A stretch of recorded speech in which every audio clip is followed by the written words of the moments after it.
Olá, boa noite. Este é o Conversas Cruzadas, aqui na TV Com, canal 36 da NET e Via Max. O programa discutiu recentemente a reforma da Previdência e veio à tona o tema perícia médica. E acontece de tudo. Gente que pressiona e até ameaça o médico para conseguir o benefício. Mas tem também o outro lado, o trabalhador que é mal atendido e não recebe a devida atenção.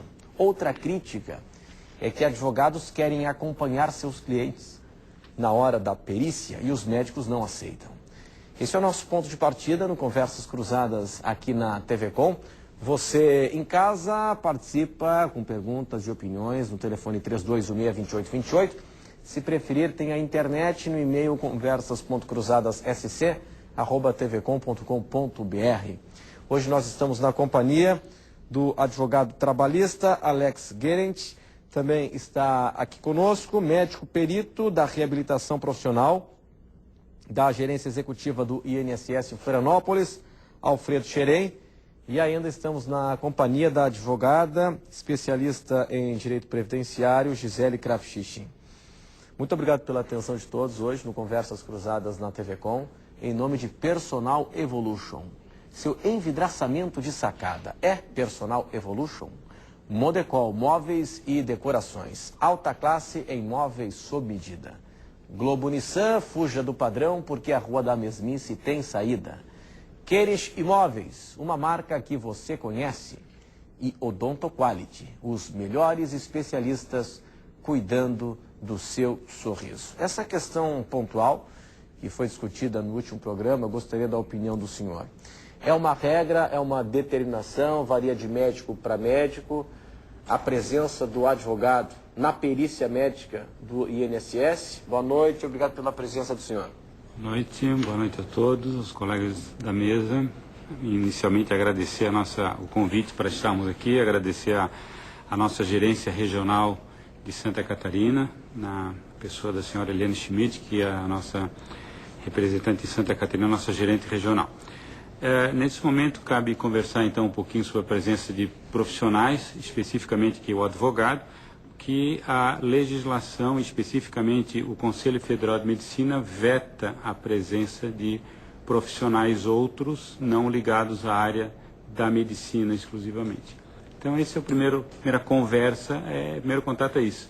Existe um processo de consulta no CFM, né, amparando e impedindo a presença de outras pessoas. Existem exceções, sim, e a gente pode conversar ao longo do programa. Qual seria o argumento básico, a premissa básica dessa orientação, dessa determinação do Conselho Federal de Medicina? Certo. O ponto principal dessa questão fica mais a dependência do segurado perder a sua intimidade. Então, essa é a primeira questão. Apesar de não ser uma consulta médica convencional, mas é uma perícia médica, é uma consulta médica.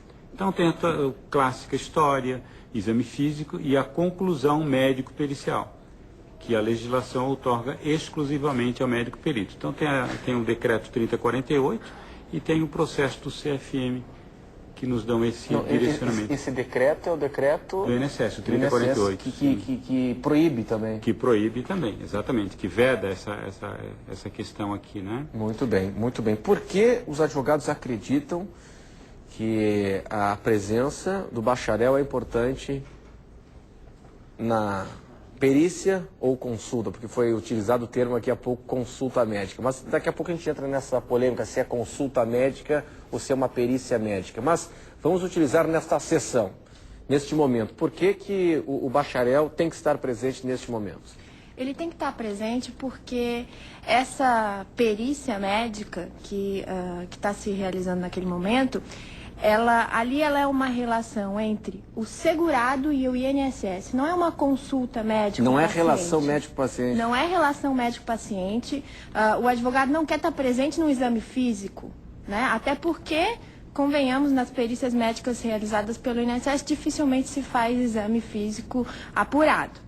Né? Se conhece pelo histórico. Doutora. Não, claro. Discordo. Seu papel é esse, né? Sim, mas, minha experiência também, além do meu papel, é a minha experiência. A nossa experiência vida, lá é o quê? As perícias, elas não são precisas, elas não são apuradas.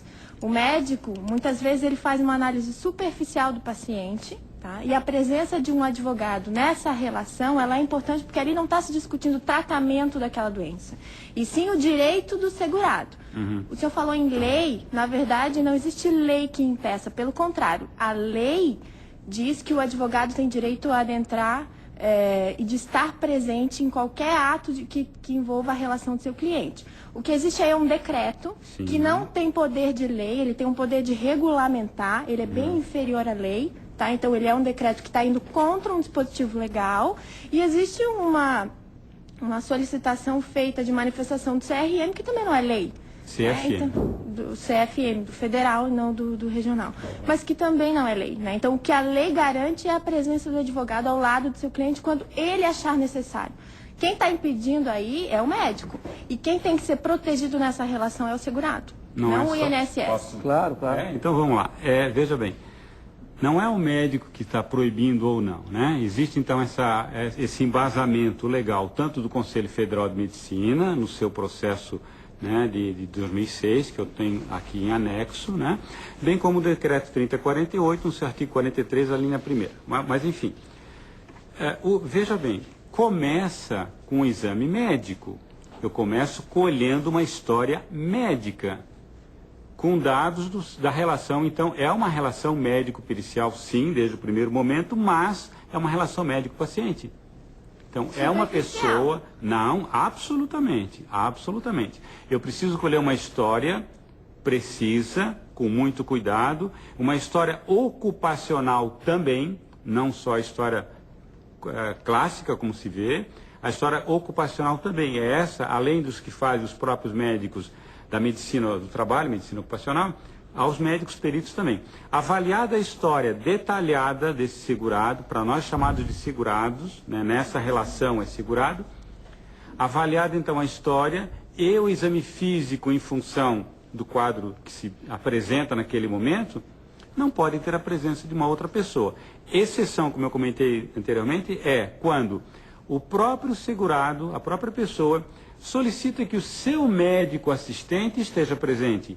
E aí é outorgado o direito do seu médico assistente estar junto do começo ao final, vamos chamar assim, dessa primeira etapa desse trabalho conjunto. Aí, no caso, o próprio médico assistente seria uma espécie de advogado do paciente. O problema é que você está trabalhando aí com pessoas carentes. O médico do SUS não vai, que está fazendo o tratamento da maioria desses segurados, não vai acompanhá-lo a perícia do INSS, até porque, na verdade, quem vai fazer muitas vezes é o próprio médico do SUS, não aquele que está tratando, né? E a gente vê casos, me desculpe, tá? Mas a gente vê casos de perícias médicas realizadas sem o mínimo de análise. Eu tenho laudo que eu posso trazer para o senhor. Exceções, doutora? Não são.